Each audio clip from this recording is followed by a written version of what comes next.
नमस्कार। मैं हूं आपके साथ अपूर्वा सिंह और आप देख रहे हैं इंडिया न्यूज उत्तर प्रदेश उत्तराखंड। लेके हाजिर हूं मैं सबसे बड़ा मुद्दा, सबसे बड़ी बहस। इन दिनों विदेशी आक्रांता औरंगजेब को लेकर महाराष्ट्र में घमासान छिड़ा हुआ है। महाराष्ट्र में औरंगजेब की कब्र खोदने की बात हो रही है। इधर यूपी में सालार मसूद गाजी के नाम पर संग्राम छिड़ गया है। सालार मसूद गाजी वही आक्रांता है जो हिंदुओं का कत्ल करता था, जो क्रूरता में औरंगजेब से कम नहीं था। इन्हीं विदेशी आक्रांताओं के महिमा मंडन पर अब सूबे के मुखिया योगी आदित्यनाथ ने तगड़ा प्रहार किया है। योगी ने विदेशी आक्रांताओं के महिमा मंडन को देशद्रोह करार दिया है। इसीलिए इंडिया न्यूज कह रहा है कि योगी का ताबड़तोड़ प्रहार मुगलिया सोच पर वार।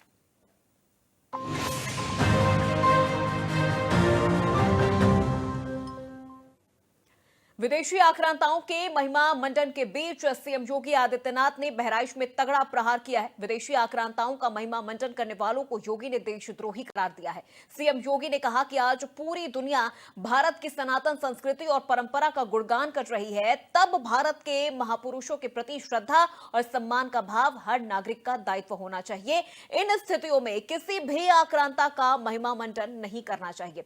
आक्रांता के महिमा मंडन का मतलब देशद्रोह की नींव को पुख्ता करना है और स्वतंत्र भारत ऐसे किसी देशद्रोही को स्वीकार नहीं कर सकता जिसके बाद मुगलिया सोच वाले कट्टरपंथी बुरी तरह से बौखला गए हैं। ऐसे में सवाल उठता है कि विदेशी आक्रांताओं का महिमा मंडन आखिर क्यों? क्या वोट बैंक के लिए औरंगजेब का महिमा मंडन हो रहा है? नए सिरे से इतिहास लिखने की क्या कोशिश की जा रही है? मुगलिया इतिहास से किसे फायदा हो रहा है? औरंगजेब महान क्यों माने हिंदुस्तान? आज की बड़ी बहस में इन्हीं सवालों पर हम चर्चा करेंगे, लेकिन उससे पहले सुनिए सीएम योगी आदित्यनाथ ने क्या कुछ कहा है, फिर मेहमानों का रुख करेंगे और फिर चर्चा की शुरुआत करेंगे। जब भारत की सनातन संस्कृति और भारत की परंपरा का गुणगान दुनिया कर रही है, तब भारत के महापुरुषों के प्रति श्रद्धा और सम्मान का भाव हर नागरिक का दायित्व होना चाहिए। उन स्थितियों में किसी भी आक्रांता को महिमा मंडन नहीं करना चाहिए।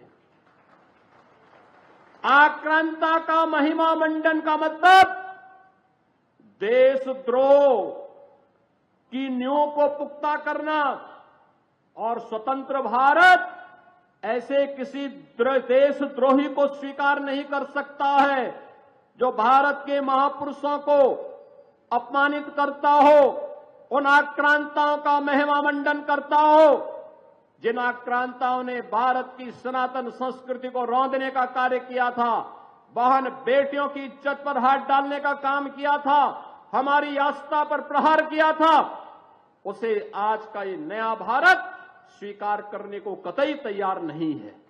और इसीलिए मैं आपके कहने के लिए आया हूं, विकास की एक गाथा तभी आगे बढ़ सकती है जब हम अपनी विरासत को पूरे गौरव के साथ आगे बढ़ाने का काम कर रहे हैं। हमारी गौरव गाथा विरासत के साथ जुड़ती है। विरासत विकास।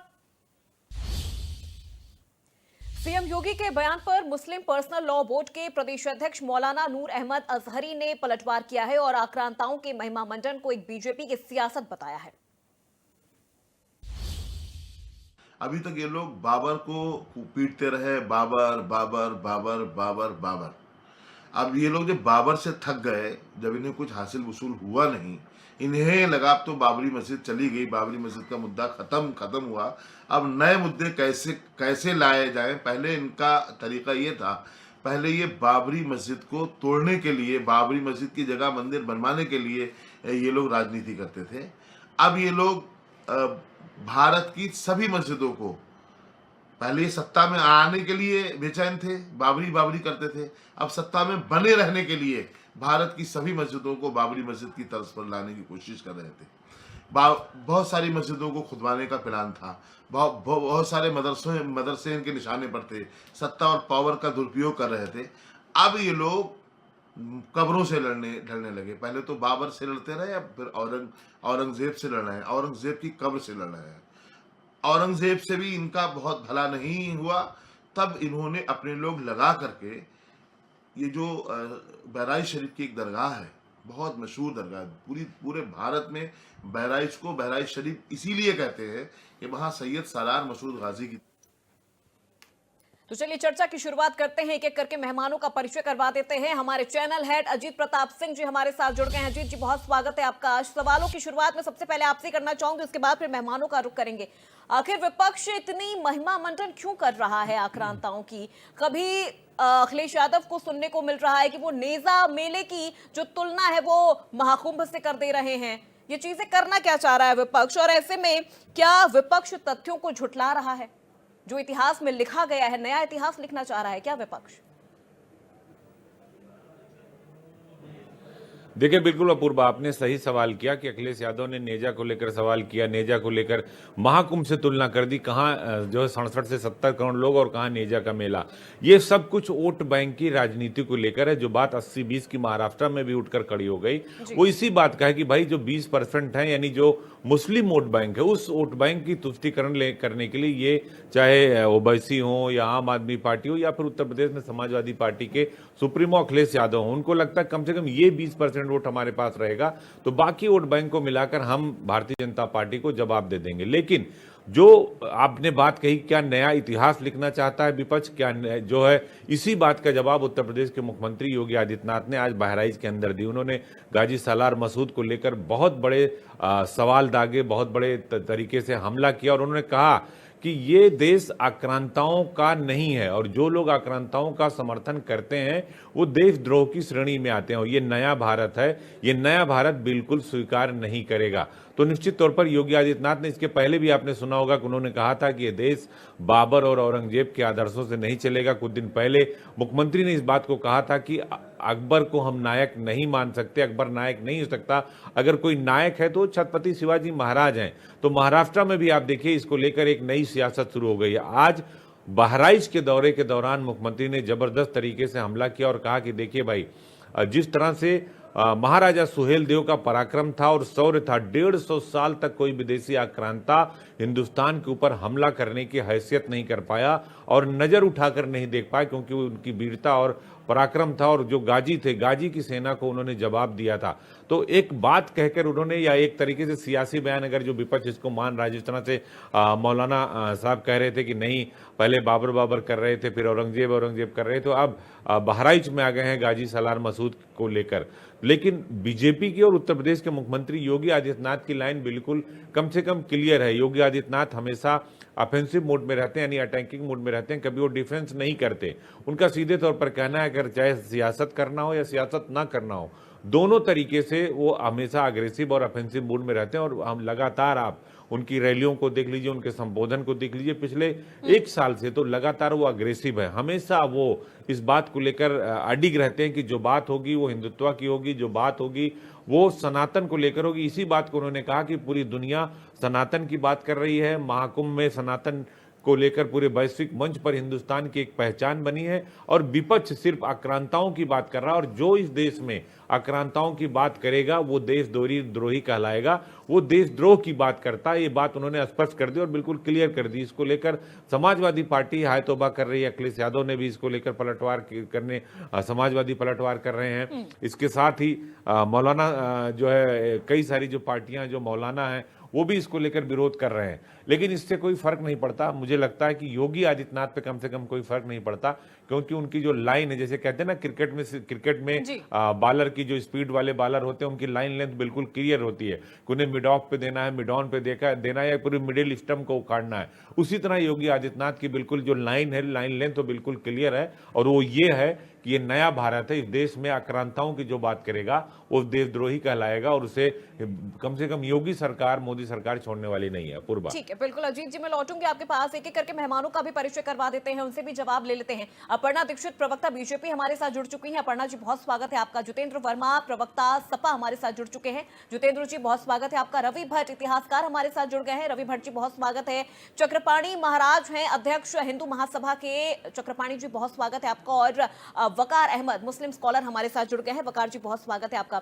अपर्णा जी, शुरुआत आपसे करना चाहती हूं। आज जिस तरह से सीएम योगी आदित्यनाथ ने बहराइच में यह बयान दिया है कि मुगल आक्रांताओं की महिमा मंडन करना मतलब देशद्रोह है, लेकिन विपक्ष फिर भी कर रहा है, वोट बैंक साधने के लिए विपक्ष कर रहा है। लेकिन ऐसे में यह भी देखा जा रहा है कि मुस्लिम समुदाय तो औरंगजेब, बाबर को तो अपना रोल मॉडल नहीं मान रहा, लेकिन फिर भी विपक्ष महिमा मंडन करने पर तुला हुआ है।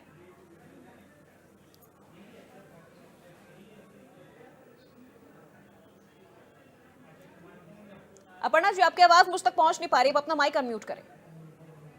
आपको आवाज आ रही है अपूर्वा जी? जी। आप कुछ समय से अपूर्वा जी देख रही होंगे कि इस देश में लगातार विपक्षी पार्टी नैरेटिव का काम करती हैं। वो किस प्रकार से है मैं बता दूं। अगर कोई बात, जैसे छावा मूवी आई, कोई उससे इलेक्शन का लेना देना नहीं था, भारतीय जनता पार्टी का लेना देना नहीं था, लेकिन कुछ लोगों के दिलों में दर्द हुआ, और दिलों में दर्द इस तरीके से हुआ कि उनके ही सांसद महोदय निकले और उनके महिमा मंडल करने लग गए। आखिर क्यों करने लग गए?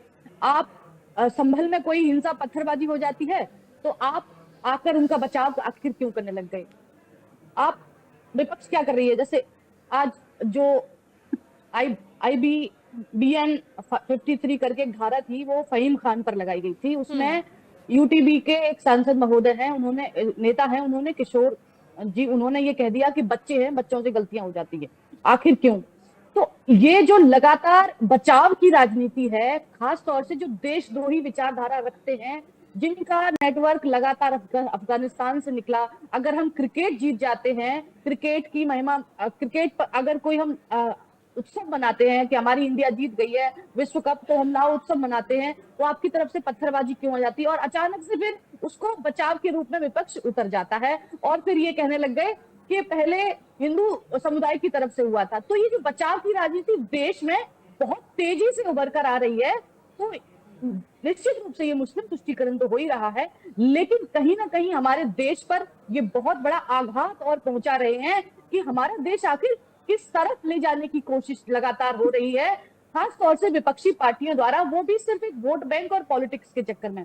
मुझे लगता है कि अब एक लाइन खींच दी गई है विपक्ष द्वारा कि हम तो बचाव करेंगे ही करेंगे, और हम इन लोगों के साथ खड़े हैं जो हमारे देश के प्रति दुर्भाव रखते हैं, हमारे देश में ही रहकर देश का खाते हैं और देशद्रोही विचारधारा रखते हैं, बाहर के लोगों से कनेक्शन रखते हैं, मुस्लिम आक्रांता थे, उनका महिमा मंडल करने वालों को हम सपोर्ट करेंगे और ये मैसेज देंगे।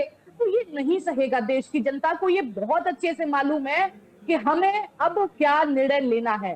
पूरी विपक्ष एक हो जाती है इस बात को लेकर कि हमें मुस्लिमों को बचाना है के नाम पर। लेकिन जैसे ही अपूर्वा जी, जैसे ही हम अगर ये बात करें कि हमें, अगर आपको 80-20 की बात कर दी माननीय योगी आदित्यनाथ जी ने, तो 80-20 का नारा भी उन्होंने कैसे लिया कि 20% मतलब मुस्लिमों की राजनीति पे कर रहे हैं माननीय योगी आदित्यनाथ जी। ऐसा नहीं था, जबकि 80-20 की राजनीति का मतलब ये था कि हम 20% आप इंडिया अलायंस के लिए छोड़ रहे हैं, आपके समर्थक, आपके वोटर, आपके जो भी है, और 80% वो जो विकास चाहते हैं। ठीक है।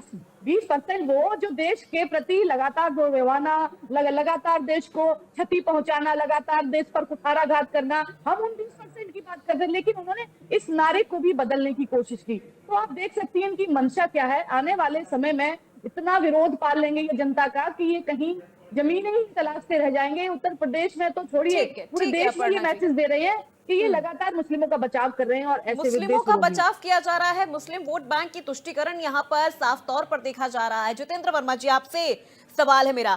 औरंगजेब के शासनकाल में हमने मंदिरों का विध्वंस देखा, इतिहास में हमने इन चीजों को पढ़ा, बचपन से हम इन चीजों को पढ़ते आ रहे हैं। जजिया कर की पुनर्स्थापना हमने देखी, हिंदू सिख समुदायों पर अत्याचार देखा। उसके बाद भी औरंगजेब का महिमा मंडन करके क्या इन ऐतिहासिक अन्यायों को विपक्ष नजरअंदाज कर रहा है? देखिए, बाबर का स्थान जो है वो औरंगजेब ने ले लिया है। औरंगजेब आक्रांता था, सभी मानते हैं और हम सब लोग भी मानते हैं। भारतीय जनता पार्टी के पास राजनीति के लिए कोई मुद्दा है नहीं। हर मोर्चे पर इनकी सरकार असफल हुई है। अभी ये तो आज बाबर के स्थान पे औरंगजेब को लाए हैं, तो भगवान श्री राम के नाम को हटाकर जय जगन्नाथ ले आए। अयोध्या हारने के बाद इन्होंने जय श्री राम की जगह जय जगन्नाथ मोदी जी को। जितेंद्र जी, आपको बीच में रोकना चाहूंगी। हमारे साथ एक और मेहमान जुड़ गए हैं, आत्मानंद महाराज जी, महामंडलेश्वर है। बहुत स्वागत है सर आपका। ठीक है जितेंद्र जी, आप अपनी बात कंप्लीट करें, उसके बाद मैं सीधे महाराज जी का रुख करूंगी। अब बीजेपी के लोग सनातन सनातन चिल्ला के आने वाले समय में अपनी हार टालना चाहते हैं। औरंगजेब बहुत बुरा था, सभी लोग उसको बहुत बुरा कहते हैं। वो जजिया कर लेता था। मोदी जी जो है दूध दही और कफन पर टैक्स लेते हैं। दो चीजें मैंने सुनी है औरंगजेब के विषय में। वो जो है क्या कहते हैं, गाय जो काटते थे उनको तोप के सामने बंधवा के उड़वा देता था। और मोदी जी के कार्यकाल में मोदी जी हजारों करोड़ का चंदा गौकसी करने वाली कंपनियों से ले लेते हैं। तो ये तो 2-3 विचार तो मिलते जुलते हैं मोदी जी और औरंगजेब में। रही बात हमारी बीजेपी की साथी ने विपक्ष को देशद्रोही कह दिया। अरे भाई, दो भाई लड़ते हैं, अलग हो जाते हैं कहा तो उनमें देशद्रोहियों के साथ अमूमन खड़े हैं।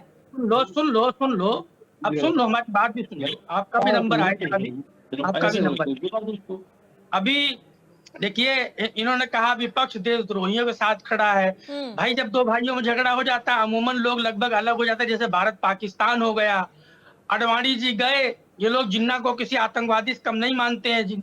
अडवाणी जी गए और जिन्ना की मजार पर फूल चढ़ाया है, चादर चढ़ाया है। कौन था देशद्रोहियों के साथ? आतंकवादियों को आप पाकिस्तान से सम्मान उनके घर तक छोड़ आए। कौन था आतंकवादियों के साथ? मेघालय में तिरंगा जलाने वाली पार्टी के साथ सरकार भाजपा के लोगों ने बना ली, तब कौन था आतंकवादियों के साथ? कश्मीर में पीडीपी को आतंकवादी समर्थक दल बताने के बाद उनके साथ सरकार बना लिया आपने। कौन था दो देशद्रोहियों आतंकियों के साथ? देखिए, इन सब बातों पर राजनीति इसलिए भाजपा कर रही है क्योंकि 2024 में हमारे पत्रकार साथी कह रहे थे योगी जी बहुत लाइन लेंथ में बहुत फास्ट गेंद फेंक रहे हैं। अरे फास्ट गेंद पे उतना ही तेज छक्का भी मार रहे थे 2024 में माननीय अखिलेश यादव जी। ये भी पता होना चाहिए हमारे जो भाई थे पत्रकार साथी, माननीय अखिलेश यादव जी उतना ही बड़ा छक्का मार रहे थे। तो अब ये भटक गए हैं, अब सोच रहे हैं फिर से सनातन चिल्लाओ, फिर से हिंदू हिंदू चिल्लाओ। कुछ होने वाला नहीं है। ये जो 7-8 साल की सरकार इसीलिए है, अखिलेश यादव जी ने नेजा मेले की तुलना उन्होंने महाकुंभ से कर दी। कांग्रेस के एक नेता हैं जिन्होंने औरंगजेब की तुलना परशुराम से कर दी। आपके साथी, आपके सहयोगी अबू आजमी साहब ने तो पूरा महिमा मंडन, पूरी गाथा गा दी उन्होंने औरंगजेब को लेकर। औरंगजेब के महिमा मंडन में कोई नहीं है। भाजपा जयचंद लोगों के महिमा मंडन में है, सावरकर के महिमा मंडन में है, और भाजपा गोडसे के महिमा मंडन में है। गोडसे का मंदिर ये लोग बनाते हैं, तो गोडसे नेजा का मेले मंदिर की ये लोग तुलना बनाते हैं, नेजा मेले की पूजा तुलना करते हैं गोडसे महाकुंभ से कर देंगे क्या? भारत के पहले नेजा मेले की तुलना आक्रांता, महाकुंभ से जिसने कर देंगे क्या? महात्मा गांधी सेकुलर दुनिया के सबसे बड़े नेता को मार जवाब डाला दीजिए। था। जितेंद्र क्या जी, बात करते नेजा हैं? मेले की तुलना महाकुंभ से कर देंगे क्या? औरंगजेब की तुलना परशुराम से कर दी जाएगी क्या? कहां परशुराम जी और कहां औरंगजेब? देखिए, मेला जो है आज नहीं लग रहा है, 900 साल से मेला लग रहा है। महाकुंभ तो कुंभ तो सर कब से लग रहा है? इसका तो कोई रिकॉर्ड ही नहीं है। इसका तो कोई रिकॉर्ड ही नहीं है कि महाकुंभ कब से लग रहा है। उसकी तुलना नेजा मेले से कर दी जा रही है। आपके पास रिकॉर्ड है क्या? हम तो कह रहे कि हमारे किसी के पास रिकॉर्ड नहीं है सर। महाकुंभ और कुंभ कब से लग रहा है? देखिए, वो जो थे अरे आप ही दे दीजिए ना, समाजवादी पार्टी दे दे रिकॉर्ड, वो उसमें मेला क्या है? लग रहा था। आपके पास नेजा मेले का रिकॉर्ड है तो महाकुंभ का भी रिकॉर्ड दे दीजिए सर। हाँ, क्यों नहीं भाई। आदि शंकराचार्य ने कराया सबसे पहला कुंभ। ये बैठे संत महाराज बताएंगे। और सम्राट हर्षवर्धन ने करवाया, कन्नौज के शासक। तो सोचिए, तमाम अतिशयोक्तियां हैं, तमाम विद्वानों ने बातें लिखी हैं, लेकिन 900 साल से अगर कोई मेला लग रहा है, जाओ जली कुट्टी बंद करवा दो। हैसियत हो अगर केंद्र सरकार की, सैकड़ों लोग मर जाते हैं।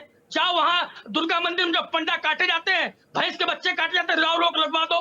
कुछ प्रथाएं हैं, कुछ लोगों की मान्यताएं हैं, केवल मुस्लिम को टारगेट कर लो, उसका सब कुछ बर्बाद कर दो। मुस्लिम को कोई टारगेट नहीं कर रहा सर। ये तो विपक्ष की राजनीति है। विपक्ष कह रहा है कि वक्फ बोर्ड जिस तरह से आप बिल लेकर आ रहे हैं वो कानून आ जाएगा तो हम खून बहा देंगे। अरे खून रोजगार के लिए बहाइए ना, कुर्बानी रोजगार के लिए दीजिए, बेरोजगारी के लिए कुर्बानियां दीजिए। विपक्ष तब तो गायब हो जाएगा, तब तो विपक्ष नजर नहीं आएगा।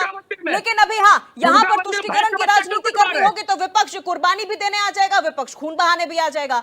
अरे तब बहाइए ना खून। तमिलनाडु में, ये तमिलनाडु में अपनी सरकार बना ले स्टालिन को हटा के, और इनकी हैसियत हो अगर तो जली कुट्टी बंद करवा दे। सैकड़ों लोग मरते हैं हर साल, और न जाने कितने दुर्गा मंदिर में लाखों बछड़े काट डाले जाते हैं। रुकवाए जाके, इनका दोगला चरित्र है। गोवा में इनके किरण रिजिजू मंत्री थोड़ा सा शब्दों पे थोड़ा सा ध्यान रखिए आप। शब्दों पे ध्यान रखिए। अभी कल की ही डिबेट में आप मुझसे कह रहे थे कि हमारे जितने प्रवक्ता हैं, हमारे जितने नेता हैं, बहुत शब्दों की गरिमा का ध्यान रखते हैं। आप देखिए, वही चीजें आप कर रहे हैं। चलिए ठीक है। और भी गेस्ट हमारे साथ, उनका भी रुक करते हैं। चलिए ठीक है जितेंद्र जी। अरे रुक जाइए। इनके मंत्री किरण रिजिजू कहते हैं गाय एक स्वादिष्ट व्यंजन है, गौ मांस। मैं खाता हूँ, मैं खाऊंगा, मुझे खाने से कोई रोक नहीं सकता है। चलिए ठीक है, और भी हमारे साथ और भी पैनलिस्ट हैं, और भी पैनलिस्ट हैं। जितेंद्र जी ठीक है, रुक जाइए, एक मिनट मैम, रुक चुप जाइए, नहीं और भी होंगे, पैनलिस्ट हैं। समाजवादी पार्टी का चरित्र है, चुप नहीं होंगे। ठीक है जितेंद्र जी, और भी पैनलिस्ट हमारे साथ हैं। आत्मानंद महाराज जी, हाँ, मुगल भाजपा का अरे सर चरित्र रुक जाइए, बता दीजिए।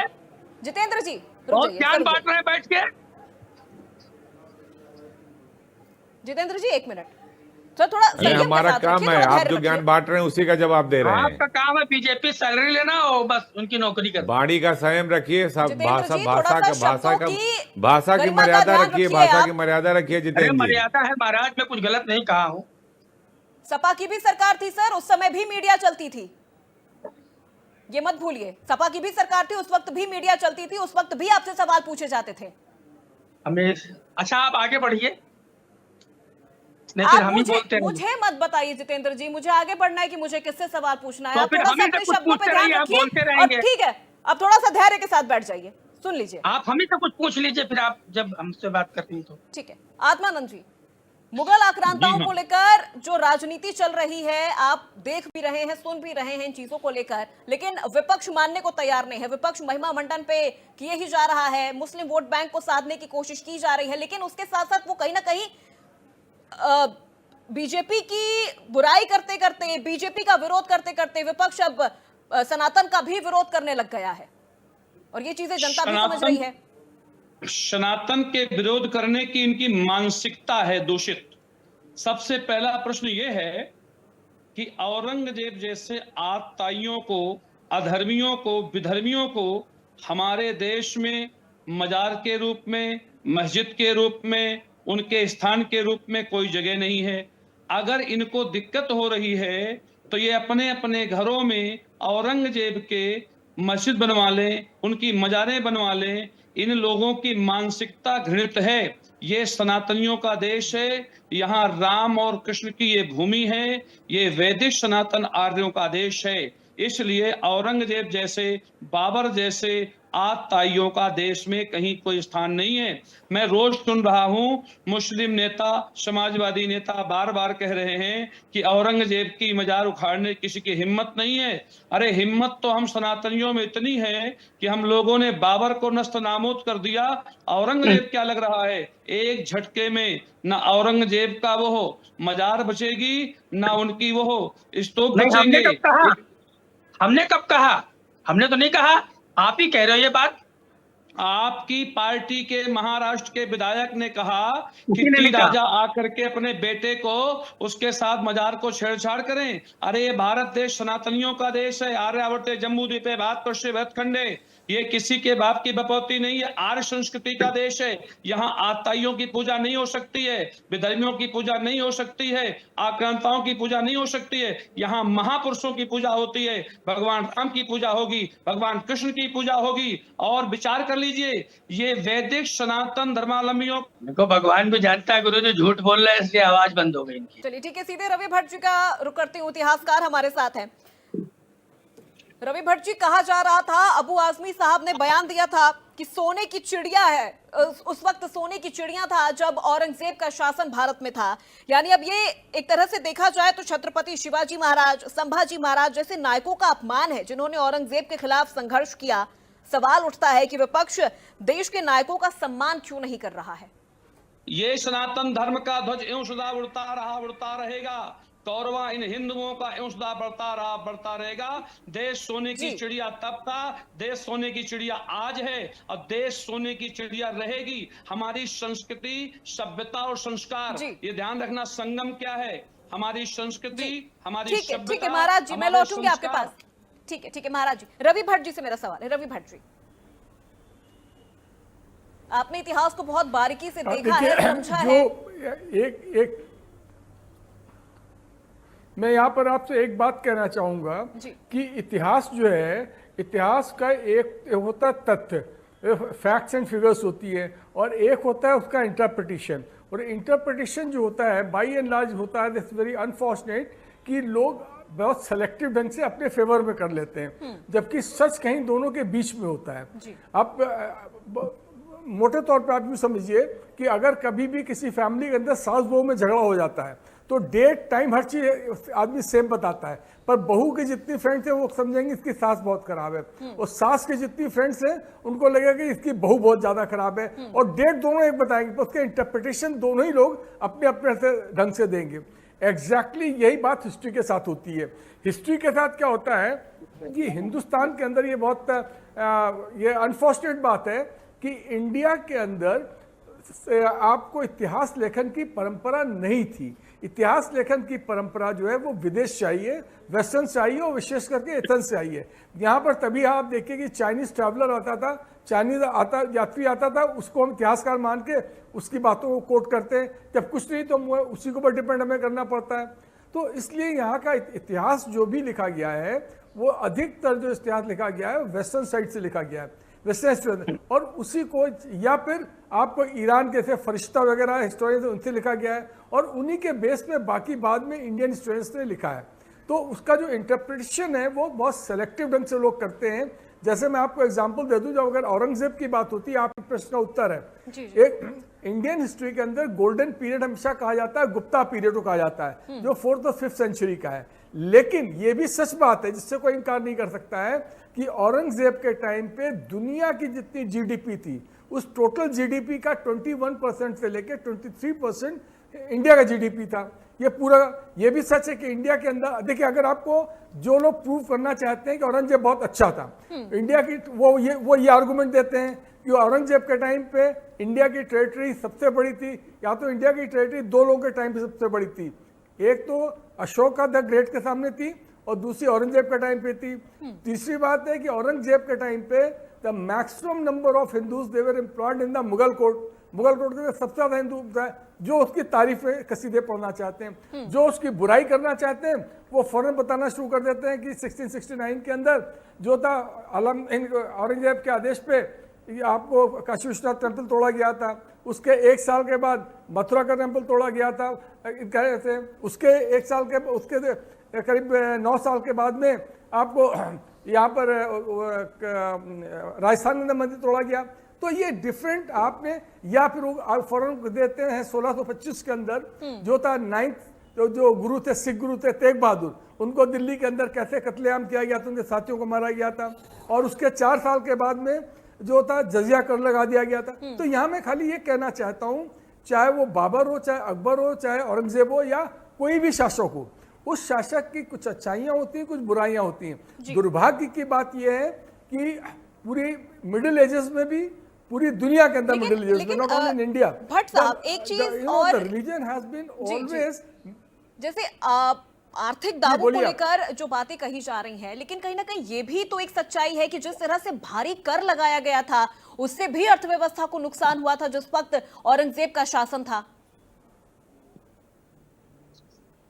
मैं आपसे क्या कह रहा हूं, मैंने उसको प्लस या माइनस पॉइंट नहीं दिए, मैं ये खाली कहने की कोशिश कर रहा हूं कि किसी भी जो भी ऐतिहासिक चरित्र हैं, कैरेक्टर हैं, उनके अंदर तब कुछ अच्छाइयां हैं, कुछ बुराइयां हैं। तो जो भी उसकी तारीफ करना चाहता है तो खाली उसको सेलेक्टिव चूज कर लेता है, जो बुराई करना चाहता वो चूज कर लेता है। अब औरंगजेब की तो ये यहाँ पर, but history lies somewhere in between, इन दोनों पक्षों के ऊपर विचार करने के बाद में तब आपको एक पूरी पिक्चर आपके सामने आती है। अगर कोई आदमी उनकी किसी भी कैरेक्टर की बुराई कर रहा है तो उसको ये भी, अगर औरंगजेब की बुराई आप कर रहे हैं तो आपको ये भी बताना पड़ेगा कि महाकालेश्वर मंदिर को उसने दान दिया था, आपको ये भी बताना पड़ेगा कामाख्या देवी मंदिर को उसने दान दिया था, आपको ये भी बताना पड़ेगा आपको कि जाके कि और सोमेश्वर राय मंदिर इलाहाबाद का दान दिया गया, और आपको ये भी बताना पड़ेगा उसने मंदिर तोड़े, सैकड़ों मंदिर तोड़वाए भी उसने, तो फिर पिक्चर आप उसको कंप्लीट बता पाएंगे। पर अगर खाली आप एक बात बोलेंगे तो किसी भी कैरेक्टर की पिक्चर पूरी नहीं होगी। यहाँ एग्जाम्पल मैं आपको और देना चाहता हूँ, अकबर को हमेशा महाग्रेट कहा जाता है, अकबर द ग्रेट कहा जाता है इंडियन हिस्ट्री के अंदर। आप मेरे को बताइए चित्तौड़गढ़ के अंदर जो after the battle of Chittorgarh उसने 25 से 30 हजार जो है अनाम आदमी को कटवा दिया था। जो ये कहाँ से, जिसको कि उसका जो हिस्टोरियन खुद का था, जिसने अकबरनामा लिखी है फैजी, और आईने अकबरी जिसका हिस्सा है, वो भी उसको जस्टिफाई नहीं कर पाया। तो अकबर ने भी बहुत अच्छे काम भी किए। अकबर के कुछ काम ऐसे हैं जो समाज को आज की जो हमारी सोशल वैल्यूज है, एक तरह से देखा जाए तो किसी के लिए औरंगजेब अभी भी हीरो है और किसी के लिए वो अभी भी मुगल आक्रांता है। दोनों की मिलीजुली प्रतिक्रियाएं हमें समझ में आ रही हैं। अगर हम इसका अगर हम कंक्लूजन की बात करें, ठीक है, वकार अहमद जी, मैं आपका रुख करना चाहूंगी। औरंगजेब, बाबर, अकबर, इनको लेकर तमाम राजनीति चल रही है। मैं आपसे पर्सनली ये चीज समझना चाहूंगी, क्या कभी किसी मुस्लिम समुदाय के लिए औरंगजेब, अकबर, बाबर कभी रोल मॉडल रहेगा? मैम, ये आप कैसे तय कर रहे हैं कि ये लोग रोल मॉडल रहेंगे कि नहीं रहेंगे? ये मेरा सवाल है, ये मेरा सवाल है। नहीं, ये सवाल ही क्यों हो रहा है? क्योंकि हम तो ये नहीं कह रहे हैं कि आप किसको रोल मॉडल क्यों बना रहे हैं। वीर सावरकर को क्यों रोल मॉडल बनाया जा रहा है? इसी तरह ये सवाल पूछना ठीक नहीं है हमारी समझ से, क्योंकि जैसा कि मेरा देश अपर्णा दीक्षित जी कह रही थी, उनको लगता है उनका देश है, हमको लगता है कि हमारा देश है। यानी हम सब कहते हैं सबका देश है, तो हमको हमारे हिसाब से जीना होगा, उनको उनके हिसाब से जीना होगा।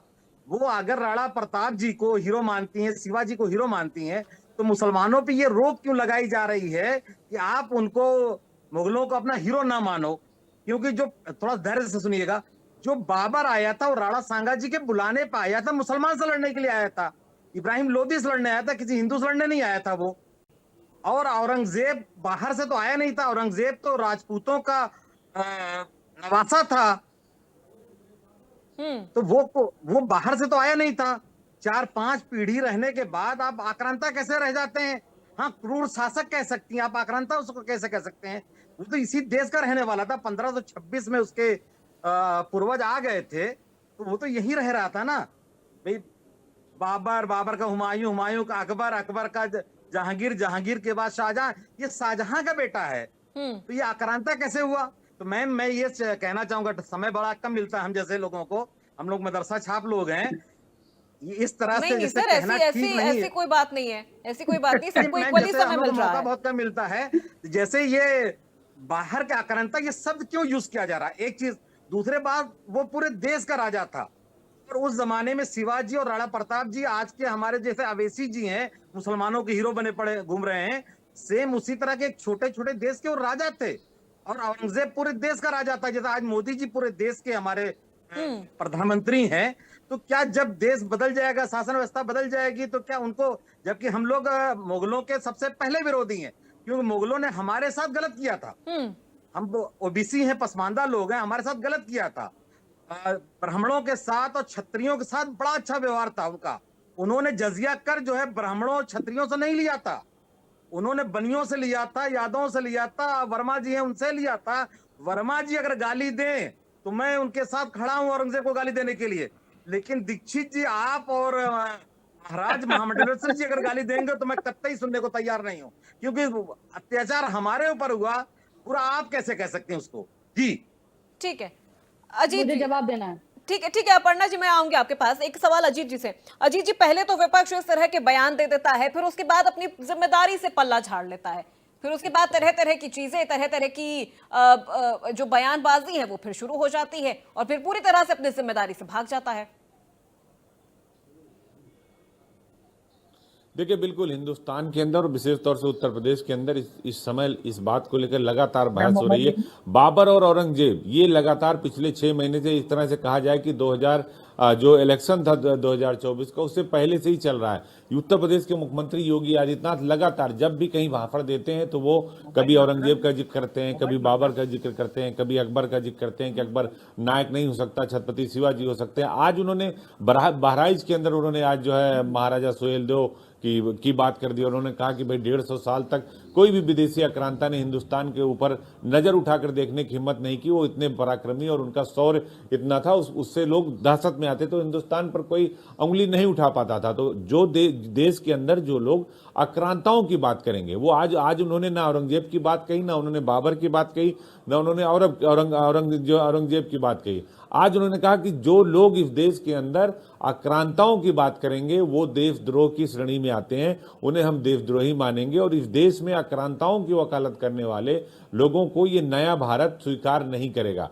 उन्होंने अपनी एक लाइन ली, जो मैंने पहले भी कहा कि उनकी जो लाइन है वो हार्डकोर हिंदुत्व की लाइन होती है। हमेशा, कोई आज से नहीं, जब से वो सांसद है 98 से, तब से वो जब भी बात करते हैं तो वो हिंदुत्व की बात करते हैं, और उसी बात पर वो कायम रहते हैं, और इस बात पर वो लगातार कायम। और पिछले लगातार वो जब भी, चाहे 2022 का चुनाव हो, उसके पहले 2019 का लोकसभा चुनाव था, या 2024 का चुनाव हो या अब आने वाला चुनाव होगा या चुनाव नहीं है, फिर भी वो लगातार हरियाणा का चुनाव हो, महाराष्ट्र का चुनाव हो, सब जगह वो अपनी बात अपने तरीके से रखते हैं और वो अग्रेसिव लाइन है उनकी और हार्डकोर हिंदुत्व की लाइन होती है और इसीलिए यही पहचान है, सबसे ज्यादा फैन फॉलोइंग इसीलिए उनकी अलग अलग राज्यों में सबसे ज्यादा डिमांड होती है बतौर किसी मुख्यमंत्री के तौर पर योगी आदित्यनाथ की।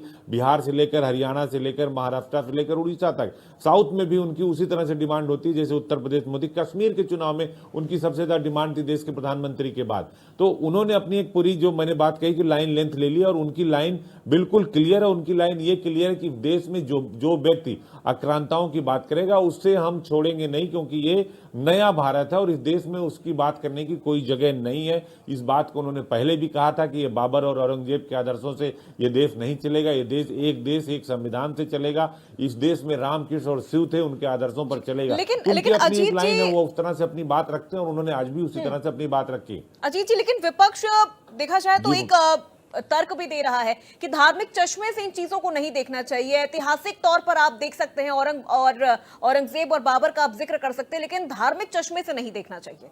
देखिए बिल्कुल, हिंदुस्तान के अंदर देखिए जब भी राजनीति होती है और देखिए अभी भी हिंदुस्तान के अंदर जाति, धर्म और मजहब से ऊपर कोई नहीं उठ पाया है, वो चाहे सत्ता पक्ष हो चाहे विपक्ष हो। जब भी हिंदुस्तान के अंदर चुनाव आता है, किसी प्रदेश में आता है, किसी राज्य जो है निकाय चुनाव होता है, कोई भी चुनाव होता है, छोटे से लेकर बड़ा चुनाव तक, उसमें जाति आ जाता है। जब टिकट का बंटवारा होता है तो आप देखिए जाति समीकरण पर होता है, अध्यक्षों का चुनाव होता है तो जाति समीकरण पर होता है। अभी 20 अध्यक्ष समाजवादी पार्टी बदलने वाली, आप देखिएगा जाति के आधार पर होगा। भारतीय जनता पार्टी लगातार अपने अध्यक्षों का ऐलान कर रही है, अभी भी 70 अध्यक्षों का ऐलान किया, अभी बाकी 27 अध्यक्षों का ऐलान।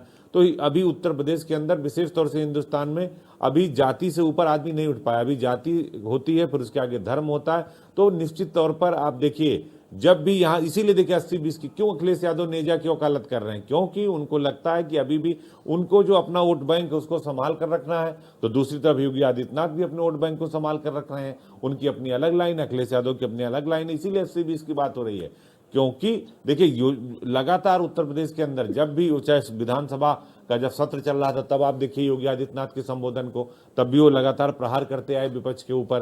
प्रधानमंत्री को देखिए जब उन्होंने कल महाकुंभ को लेकर बात की तो विपक्ष ने वॉक ओवर कर दिया, वो लगातार अटैकिंग भूमिका में रहते हैं। तो देखिए अभी विपक्ष जो है वो सत्ता पक्ष के पिच पर खेल रहा है, क्योंकि विपक्ष सत्ता पक्ष को अपनी पिच पर ला नहीं पा रहा, और जब तक सत्ता पक्ष को विपक्ष अपनी पिच पर नहीं लाएगा तब तक विपक्ष को सफलता नहीं मिलेगी, विशेष तौर से उत्तर प्रदेश में। हाँ, 2024 में उनको सीटें ज्यादा हो गई, लेकिन 27 उनके सामने एक बहुत बड़ी चुनौती है, क्योंकि आने वाले जो चुनाव है उसमें बीजेपी की तैयारी और समाजवादी पार्टी आमने सामने होंगे, लेकिन बीजेपी अपर हैंड दिखाई दे रही अभी से, क्योंकि योगी आदित्यनाथ का ही चेहरा होगा। तो जो आज बहराइच में हुआ, जो नेजा को लेकर अखिलेश यादव ने बयान दिया, नेजा के मेले को लेकर महाकुंभ से उसकी तुलना की, ये सब कुछ इसलिए हो रहा है क्योंकि उत्तर प्रदेश में अभी जाति से ऊपर राजनीति नहीं उठ पाई है। पूर्वा, ठीक है, बिल्कुल अजीत जी, मैं रुक करूंगी आपका।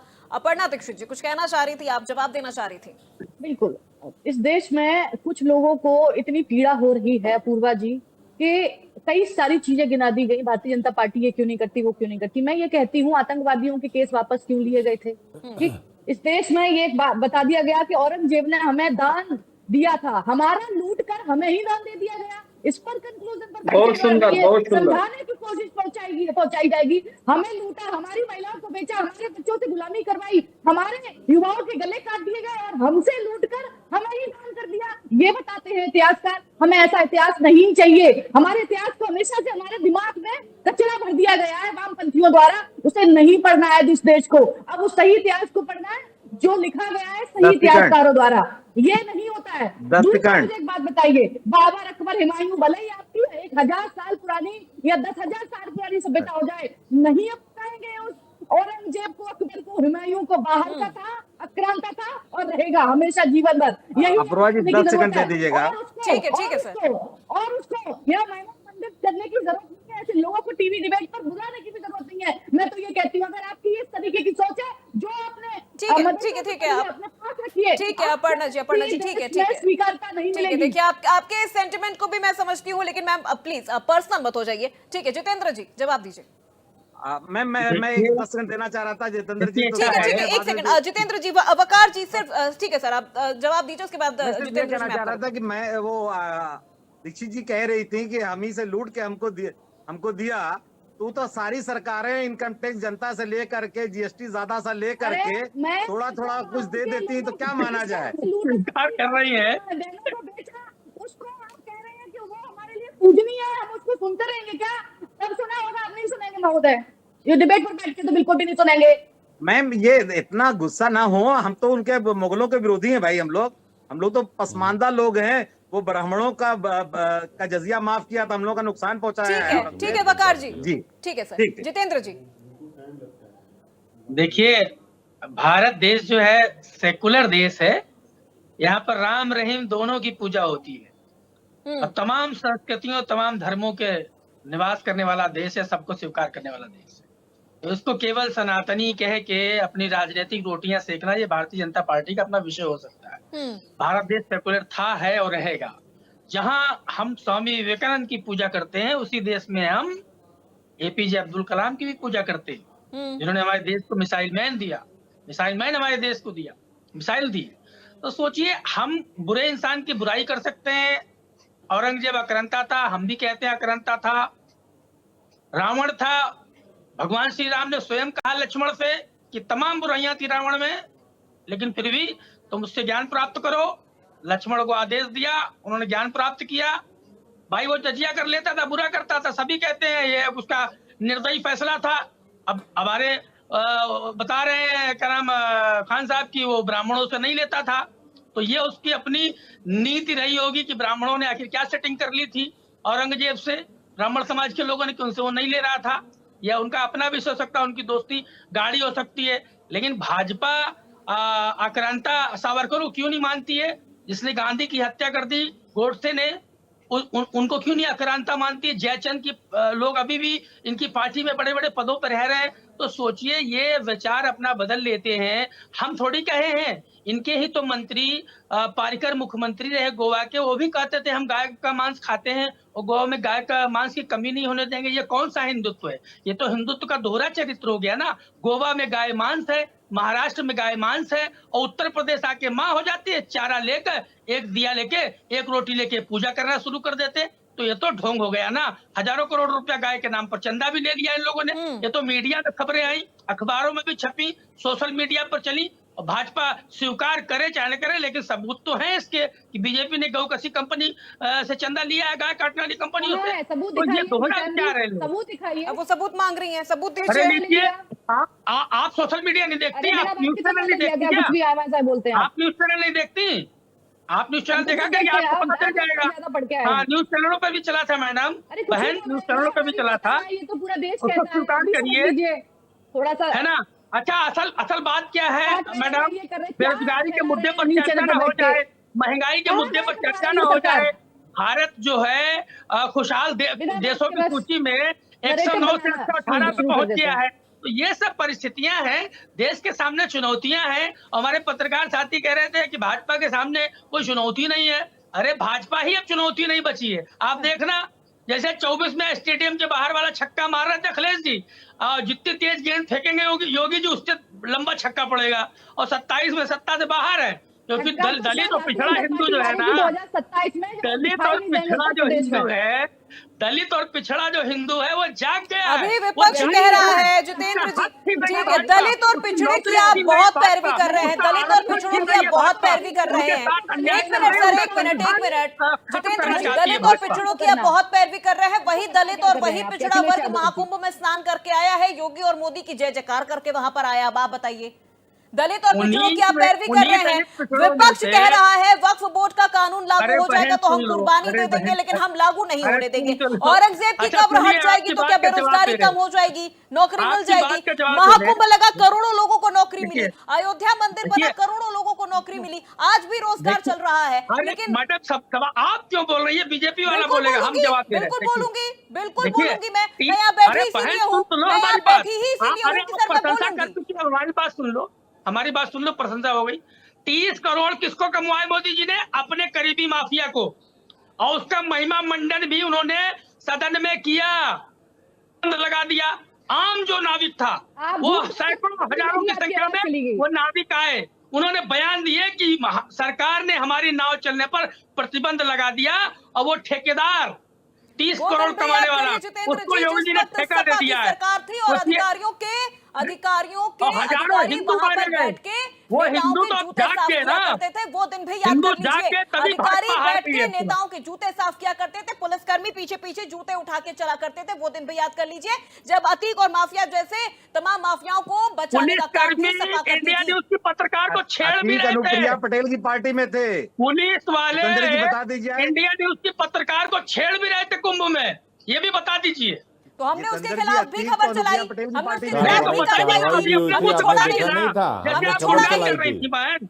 जितेंद्र अजीत जी जितेंद्र उसके गवाह हैं, कुछ भी वो ही थे वहां पर, बोला करिए। वो ही नहीं, थे वहां एक पर बात ये जिन्होंने कहिए, योगी सरकार से कि सवाल तुम भी तो पूछा, सफल हुआ है, उन एक साथ में ये भी पुलिसकर्मियों को कहिए सस्पेंड भी कि बहन करवाया। को छेड़ा गया इंडिया न्यूज पे पत्रकार को और पुलिस वालों ने छेड़ा। समाजवादी पार्टी साथ का में ये भी भी याद कहिए कर ना, लीजिए, पूरे इसी सच्चाई लखनऊ बयान में करिए। सीओ को जीप पे बैठाकर घसीट के घुमाया गया था। आज पुलिस वालों की एक दिन में आजम हत्या खान कर की दी भैंस गई। पुलिस भाजपा घूमती सरकार रहती ये थी, भी ये नहीं कहिए, याद है क्या आपको? ये भी कहिए ना, तो आप भाजपा ही पत्रकार कहिए अपने आप को। पुलिस की बात कर रहे हो। साथ में ये भी कहिए ना, आज पुलिस वालों का एक दिन में मर्डर हुआ, पत्रकार महोदय, क्या करते थे? आप ये भी बताइए ना। बीजेपी कह रहे थे कि हमें तो खाली इसलिए बैठ गया भाजपा के महिमा मंडन के लिए।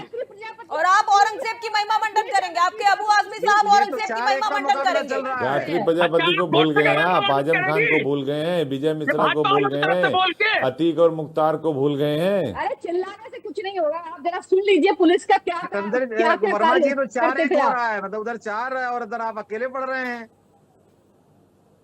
ये विश्लेषक बैठाते हैं, एक एडिटर बैठा देते हैं, 4-5 एक तरफा बोलने वाले और एक प्रवक्ता से आप तो अकेले पढ़ जा रहे कोशिश हैं करते और हम भी आपके साथ नहीं जा सकते क्योंकि हम लोग तो जैसे लेकिन फिर भी हम लोग बात कहेंगे। हमारे महिमा मंडन। जितेंद्र जी जवाब होगा तो आप तर्क के साथ अपनी बात रखिए, और अगर कोई बोल रहा है, अगर कोई बीजेपी के बारे में बोल रहा है, अगर कोई सनातन के बारे में बोल रहा है, तो वो बीजेपी प्रवक्ता नहीं हो जाता। जितेंद्र जी ये चीजें भी आप ध्यान में रख लीजिए, नहीं, ये तो बहुत बड़ी जो गलतफहमी है। बीजेपी को बोलनी वो सपा आप के मत सभी बोलिए बहन प्रवक्ताओं ना। की ये बहुत बड़ी गलतफहमी है। गजब बात है, अपूर्वा वो जी, अगर बीजेपी की आज्ञा हो तो प्रवक्ता मैं बैठ गई बताता हमारी हूँ। बहन बताने के लिए। ठीक है सर, आप ठीक क्यों है, बता ठीक है, रही हो? मुद्दे पर आते हैं। रवि भट्ट जी से मेरा सवाल है। अपूर्वा जी, मैं एक बात बोल दूं ताकि मैं फिर चुप रहूंगा। ठीक है, ठीक है, जैसे अभी बार बार तुष्टीकरण की बात होती है, हमारा इतना तुष्टीकरण हुआ कि हम दलित से बदतर हो गए। सच्चर कमेटी की रिपोर्ट आप जानती होंगी, दुनिया में भारतीय मुसलमानों से ज्यादा कमजोर मुसलमान पूरे दुनिया में आपको कहीं नहीं मिलेगा। 14-15% आबादी सेंटर में, एक भी मंत्री हमारे पास नहीं है। यहाँ तक कि वक्फ का जो मिनिस्टर है वो भी कोई मुसलमान नहीं हो पा रहा है इस वक्त। यानी हमारी हिस्सेदारी ठीक है सर, देखिए 2 मिनट का वक्त है, फटाफट फाइनल कमेंट मैं यहाँ पर सबसे लेना चाहूंगी। ठीक है, final comment Aparna ji, 10 second में मैम फाइनल कमेंट दीजिए। ये मुद्दा कब थमेगा? औरंगजेब पर जो राजनीति हो रही है वो कब थमेगी? देखिए, मैं एक प्रश्न का जवाब देना चाहती हूँ। वो भारतीय जनता पार्टी ही है जो लगातार वक्फ बोर्ड का विरोध कर रही है और ये कह रही है कि जिन लोगों ने जमीन हथिया रखी है वो गरीब मुसलमानों तक पहुंचे, सबका साथ सबका विकास हो। वो भारतीय जनता पार्टी के माननीय नरेंद्र मोदी जी है जो इस तरीके की बात और पहल कर रहे हैं। ठीक है मैम, ठीक है। आप जो कह रहे हैं वकार जी, सुन लीजिए, ये वही विपक्ष है जिसका आप अभी बैठ के समर्थन कर रहे हैं। ठीक है मैम, देखिए वक्त की कमी है हमारे पास, सबको वक्त देना है। एक मिनट में फाइनल कमेंट जितेंद्र जी, फाइनल कमेंट इस पूरे मुद्दे पर। देखिए ये वही भाजपा सरकार है जो अमन चैन भाईचारे, भारत की गंगा जमुनी तहजीब, संस्कृति और संस्कारों को कुठाराघात करने वाली पार्टी है। अब आने वाला समय इनका बुरा शुरू होने वाला है। 27 से 29 तक समापन होना है। वकार जी फाइनल कमेंट इस पूरे देखिए दीक्षित जी, मैं हम तो उनका वर्मा जी का इसलिए कहते वो भी ओबीसी, हम भी ओबीसी हैं, दोनों पिछड़ा है, ना कि सपा के नाते कर रहे थे। हम लोग सपा या किसी पार्टी को नहीं सपोर्ट करते हैं, हम लोग तो देश को सपोर्ट करते हैं। लेकिन हाँ, देश से ये जरूर उम्मीद करते हैं कि देश ने में हमें एक भी मिनिस्टर नहीं दिया है और ना ही हमारी कहीं कोई हिस्सेदारी है और ना ही बीजेपी शिकायत है, इसको आगे भी हम लेकर जाएंगे। आत्मानंद जी, महाराज जी क्या कहना चाहेंगे औरंगजेब को लेकर जो राजनीति चल रही है इस वक्त उत्तर प्रदेश में? सबसे ज्वलंतशील मुद्दा इस वक्त औरंगजेब बना हुआ है। बाकी लोगों की आवाज जितेंद्र जी जो बार बार बात कर रहे हैं अर्पणा जी के लिए कि प्रवक्ता है भाजपा की प्रवक्ता नहीं, उन्होंने राष्ट्र की बात की है। सुनिए, आप कह रहे हो मोदी जी ने अपने एजेंट को पैसे कमवाए। आप कितने बार संगम नहाने गए प्रयागराज कुंभ मेले में? बोलिए पहले। मैं वहां तो पर 45 दिन रुका वहां पर। अरे हमारी बहन वही रहती है गुरु जी, हमारी बहन वही रहती है, हम तो जाते ही रहते हैं। अरे कुंभ की बात करिए, कुंभ की अरे कुंभ में तो 15,000, हमेशा ही गए हैं। सुनिए, 15 से 20,000 सफाई कर्मचारी, 1 लाख से ज्यादा दुकानदारों को व्यवसाय मिला, पूरे ठीक है मल्लाहों को व्यवसाय मिला, महाराज 5 लाख माफी के लोगों साथ को। रोकना चाहूंगी, जय वक्त की कमी है। सीताराम। महाराज जी माफी के साथ रोकना चाहूंगी, वक्त की कमी। रवि भट्ट जी, फाइनल कमेंट इस पे आपका। आप इतिहासकार हैं, आप इन चीजों को देख रहे हैं, राजनीति चश्मे से हट के अगर हम इतिहास की बात करें तो क्या लग रहा है, औरंगजेब का मुद्दा क्या अब और ज्यादा आगे बढ़ सकता है?